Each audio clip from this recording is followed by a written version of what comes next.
Let's go live now to Liberal Senator Andrew Bragg, who joins us as the coalition continues its response to the election and its results and trying to land a coalition agreement. Senator Bragg, thanks for your time. Before we get to the difficult issues facing the coalition, to me, it seems a no-brainer that you should mobilise around that superannuation tax plan. Surely it's something that you will all agree on. Well, Kieran, good afternoon. The unrealised gains issue and the indexation issue of the very unfair tax will be at the focus of our effort.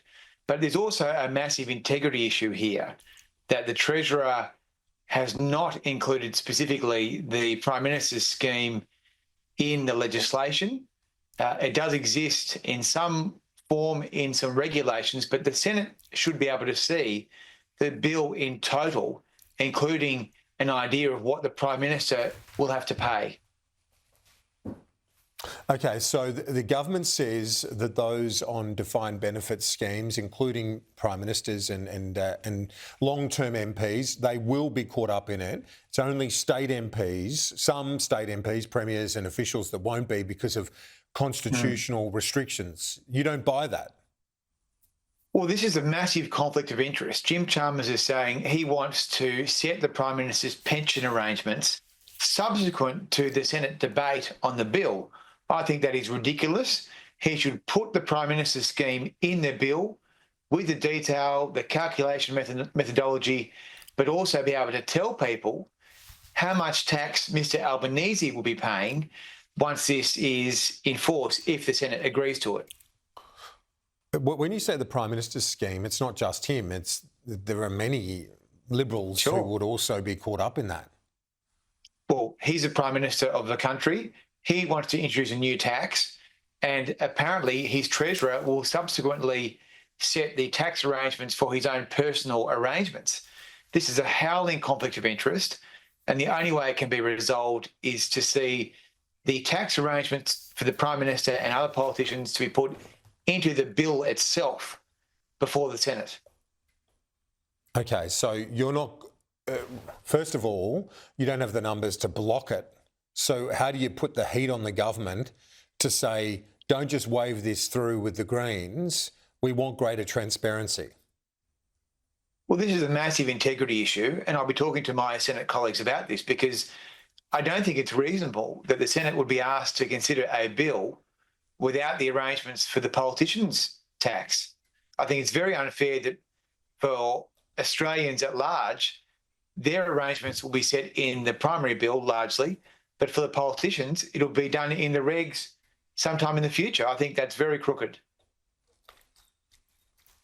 On the issue of unrealised gains, if you can already tax larger accounts at 15%, the concessional rate which currently exists, why can't it simply be increased at a certain point, $3 million in this instance, to 30%, which the government still argues is concessional, on the same basis?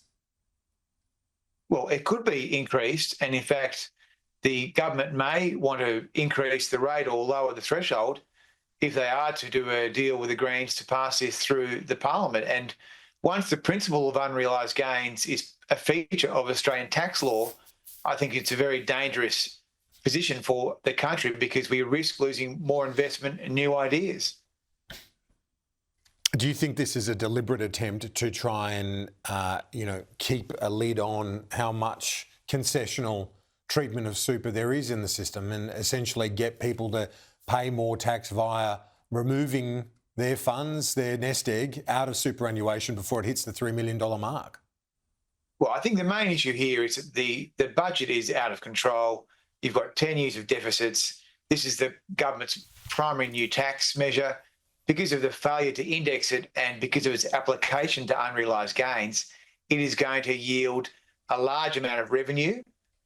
And that's why it's very important that this very bad tax be significantly changed at worst, because it would inject a huge amount of risk into the economy, which is already pretty anemic. I mean, private investment is pretty flat in this country, so the prospect of a new tax is a very serious one.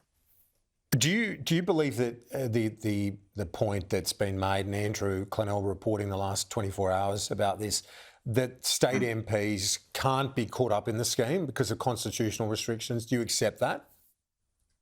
Well, there are constitutionally protected schemes that won't be subject to this tax, but I don't think Mr Chalmers has actually read the detail here, because it's very unclear how it would apply to certain judges, be they federal or state. Apparently, federal judges won't pay unrealised gains while they are employed, but that's an open question as to whether that also applies to the politicians like Mr Albanese. So it is very muddled. So when you say it's an open question, you don't believe the government in saying, because I had Don Farrell on earlier, the Trade Minister, reiterating that federal politicians, where it's applicable with the defined benefit scheme, including the Prime Minister, will be hit by this. You don't accept that. You don't believe it.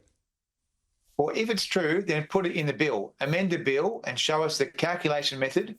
And separately, the Treasurer should be able to say how much tax the Prime Minister would be paying in year one of his pension. Now, he says that he doesn't know what the pension would be, but in his own explanatory memorandum to the bill, You're saying if it's true.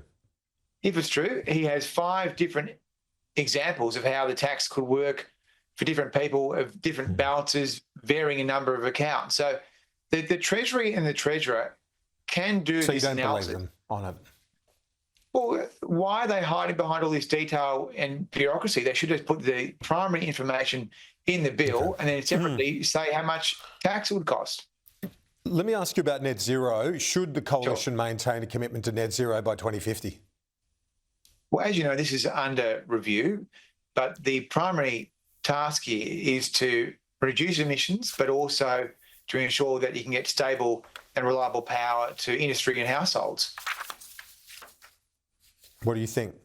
Should you keep that commitment? Well, we're a trade-exposed nation.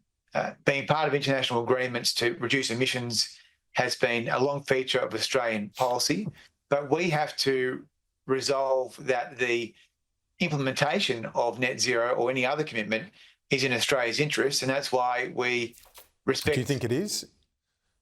Do you believe net zero by 2050 is in the national interest? Well, if you want to reduce emissions, you need to do it as part of a global compact. So, of course, but you need to do it in a way that suits your own domestic conditions. And under Labor, what we've seen is skyrocketing power prices. So we need to look at how we actually achieve it.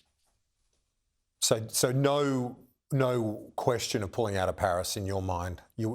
There'd be no way the Liberals would countenance that. Well, how else would you cut emissions? I mean, you've got to be part of a global agreement if you want to cut emissions, and then you've got to ensure that you can implement that agreement in a domestic way which suits your own conditions. Andrew Bragg, thanks for your time. Appreciate it. We'll talk to you soon. Thanks, Kieran.